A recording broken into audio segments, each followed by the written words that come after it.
What's up mga kabuhok? My name is Balbon and welcome back sa ating Facebook, Instagram, TikTok, YouTube or kung saan na nyo ako napapanood. Yan. Maraming salamat po sa inyong lahat at magandang araw po. Yan. Isa sa mga madalas kong nai-encounter na tanong ng mga client, yung tinatawag nilang inclusion. Ano ba yung inclusion? Or ano ba yung kasama? Sa isang Arai RX-7X. So para masagot natin yung katanungan, meron ako dito na unbox pa siya, hindi pa siya nabubuksan. Sealed pa siya. Not sealed, kundi hindi ko pa nabubuksan tong helmet na to.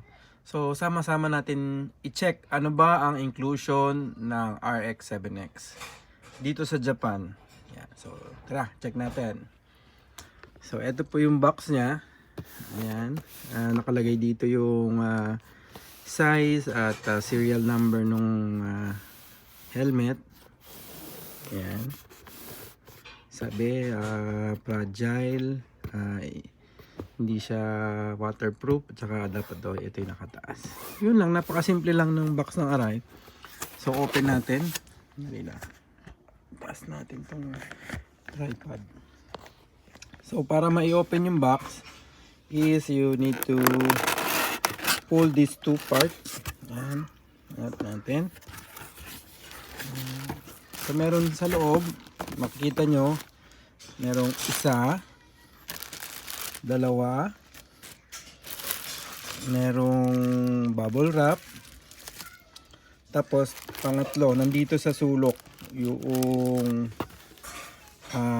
tingnan, nasa sulok yung isa pang pangalan nito, marshmallow. Yan, ito naman meron din siyang kasamang chin curtain. Dito yan nilalagay. Nandyan naman yung kanilang instruction. I-translate nyo na lang yan. Basically ito ay parang chin curtain, dagdag ano siya sa para tumahimik or para hindi pumasok yung hangin sa ilalim ng baba. Ayan. Pero minsan kasi pag kinabit mo to mainit, pangalawa mahirap ikabit or mahirap ipasok yung helmet kasi nagkakaroon siya ng konting sabit sa ilong. Ayan, o kaya sa bibig. So yan, kasama yan sa RX-7X. Ano pa ba yung makikita natin sa loob ng box?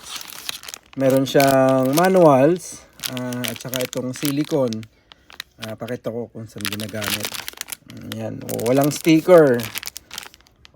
Ano lang siya, manual at saka isang silicone, walang kasamang stickers.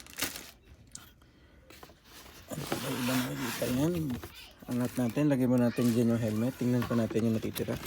So meron pa isang ano to, meron pa dito isang serial number na sticker, tapos merong isang karton.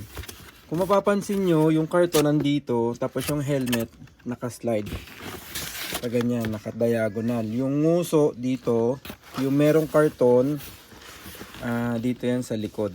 Sinusuportahan niya yung pinaka parang batok. Yung nguso nandito, tapos nandun yung isang marshmallow.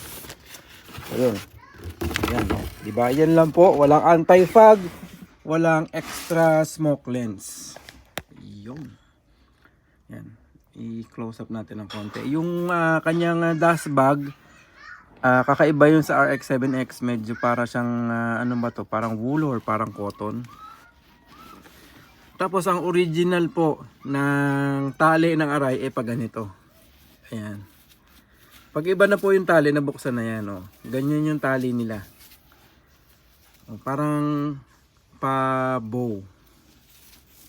Ayan, hatakan mo na ganun. Ako magtali ako pag ganun lang.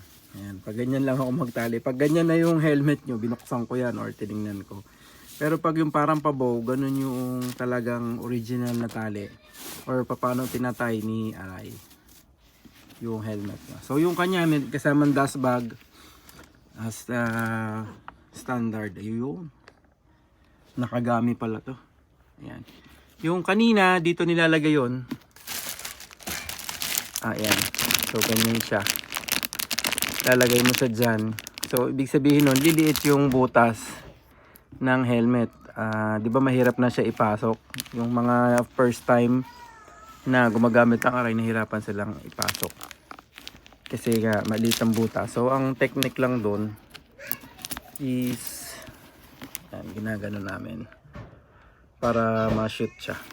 So, yun lang ang laman ng RX-7X. Wala po siyang anti-pag nakasama or wala siyang kasamang ibang lens. Kung nakikita nyo po yung mga post ko, naka-spoiler or naka-pro shade na, naka-smoke lens, nilalagay ko lang po yun para sa ano ba yun, sa information, additional information na kung gusto nyo mag-purchase ng smoke lens or o kaya ng pro shade, is meron na tayong picture. So all through 4 years na pagbebenta ng helmet ni Balbon, madami na akong naipon na pictures at halos lahat na yata ng model ng helmet is meron akong pictures. So yun, kung meron kayong kailangan, PM nyo lang ako. At minsan kasi may mga client bumibili ng smoke lens or kaya ng pro shade, meron na ako naka-ready na picture. So pwede ko kayo masendan at least na natutulungan ko kayo na makapag choose kung ano ba yung gusto nyong kulay.